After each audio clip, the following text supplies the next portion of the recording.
Madame la ministre, des dizaines et des dizaines de milliers de Palestiniens ont été tués par l'armée israélienne à Gaza. Sans compter les meurtres perpétrés par les colons de Cisjordanie, sans compter les effets du blocus avec le manque d'eau potable, d'électricité, de soins, et sans compter encore les 86 journalistes assassinés.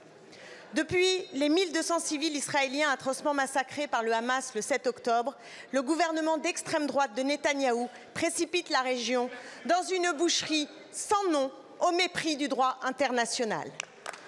Hier, Joseph Borrell, leader de la diplomatie de l'Union européenne, alertait sur la situation à Gaza, la qualifiant d'apocalyptique. Il faut dire que les bombardements s'appuient désormais sur l'intelligence artificielle, qui n'est jamais que la créature de son maître, appliquant la consigne morbide de n'avoir aucune limite en termes de victimes collatérales, entendez évidemment d'assassinats de civils. Ce cauchemar, mes chers collègues, doit cesser.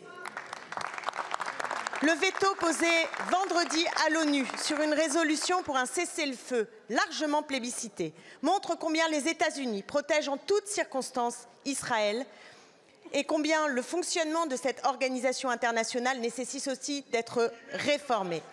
Pour autant, aujourd'hui, l'Assemblée générale de l'ONU exhortera une nouvelle fois la communauté internationale à agir en vertu de la responsabilité de protéger. Madame la ministre, quelle sera la position de la France?